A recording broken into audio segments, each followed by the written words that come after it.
Estructura. 6.1 Troposfera.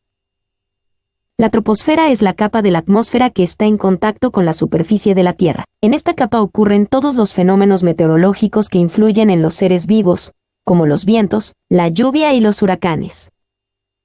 En la troposfera, el aire alcanza su máxima densidad ya que aquí se concentra la mayor parte del oxígeno y del vapor de agua. En particular, este último actúa como un regulador térmico del planeta. Sin él, las diferencias térmicas entre el día y la noche serían tan grandes que no podríamos sobrevivir. La temperatura disminuye con la altitud. Por cada kilómetro que se asciende, disminuye en 6,5 aproximadamente. 6.2 Estratosfera. La estratosfera debe su nombre a que está dispuesta en capas más o menos horizontales o estratos. A medida que se sube, la temperatura aumenta. Este aumento se debe a que los rayos ultravioleta transforman el oxígeno en ozono. La ozonosfera es una parte de la estratosfera. Se extiende aproximadamente entre los 15 a 40 kilómetros de altitud y reúne el 90% del ozono presente en la atmósfera. El ozono actúa como filtro, o escudo protector, de las radiaciones nocivas que llegan a la Tierra dejando pasar solo las que permiten la vida en el planeta. 6.3 Mesosfera. En la mesosfera la temperatura disminuye a medida que se aumenta la altura, hasta llegar a unos -80 C e incluso -90 grados centígrados, es la zona más fría de la atmósfera. La baja densidad del aire en la mesosfera determina la formación de turbulencias. En esta región las naves espaciales que vuelven a la Tierra empiezan a notar los vientos y el rozamiento con la atmósfera. En esta capa se observan las estrellas fugaces que son meteoroides que se han desintegrado en la termosfera. 6.4 Termosfera o ionosfera. Dentro de esta capa, la radiación ultravioleta, pero sobre todo los rayos gamma y los rayos X provenientes del Sol, provocan la ionización de átomos y moléculas.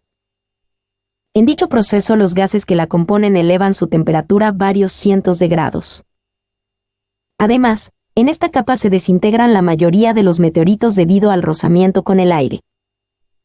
En las regiones polares las partículas cargadas portadas por el viento solar son atrapadas por el campo magnético terrestre dando lugar a la formación de auroras. 6.5 Exosfera. La exosfera es la zona de tránsito entre la atmósfera terrestre y el espacio.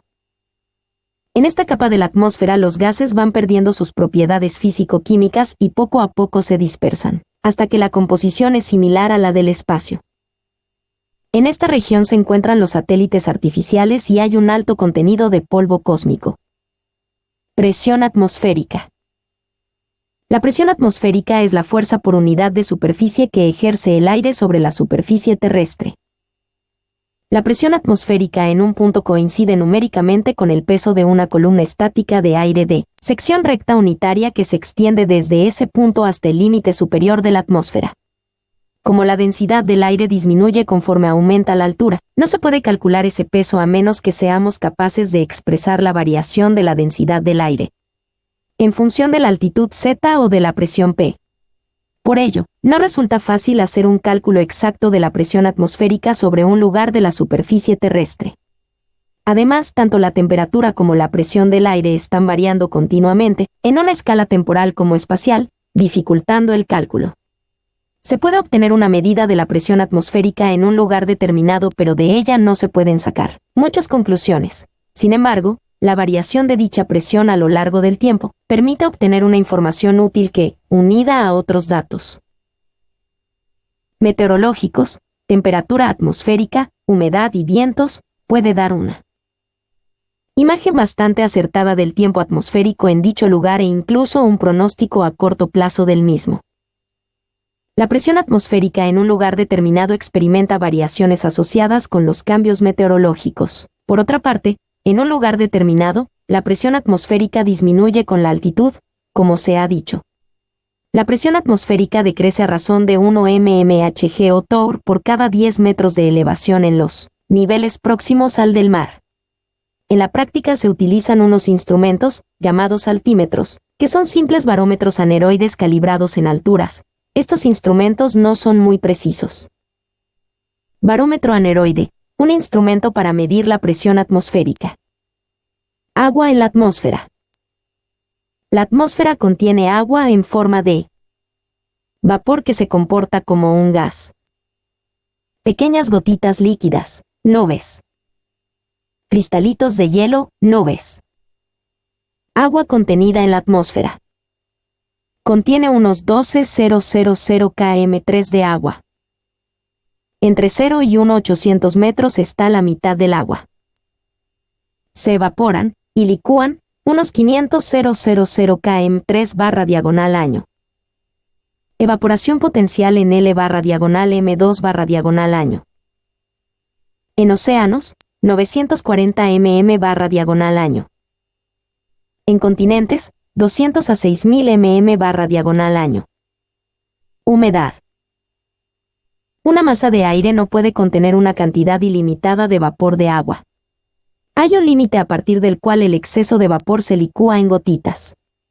Este límite depende de la temperatura, ya que el aire caliente es capaz de contener mayor cantidad de vapor de agua que el aire frío.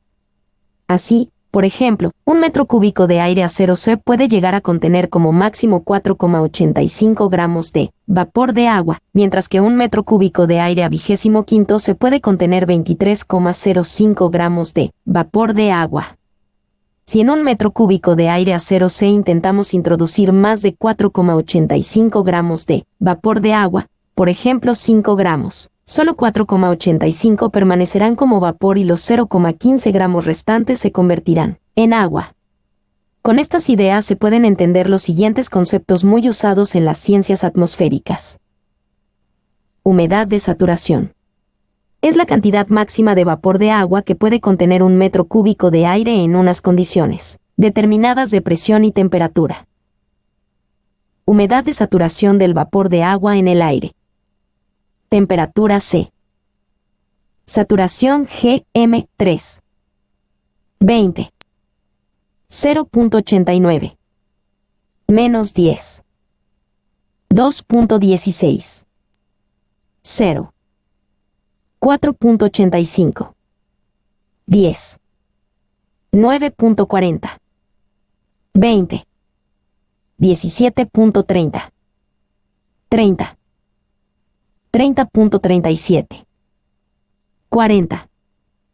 51.17. Humedad absoluta es la cantidad de vapor de agua por metro cúbico que contiene el aire que estemos analizando.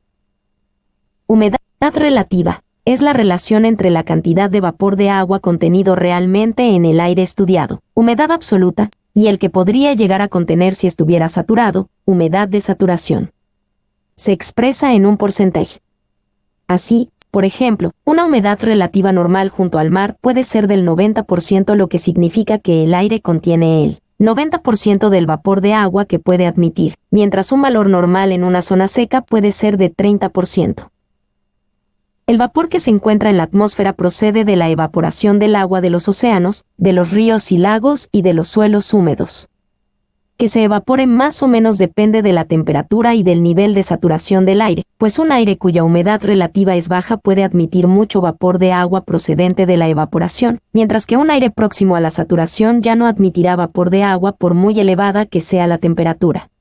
El concepto de evapotranspiración es especialmente interesante en ecología, pues se refiere al conjunto del vapor de agua enviado a la atmósfera en una superficie, y es la suma del que se evapora directamente desde el suelo y el que las plantas y otros seres vivos emiten a la atmósfera en su transpiración.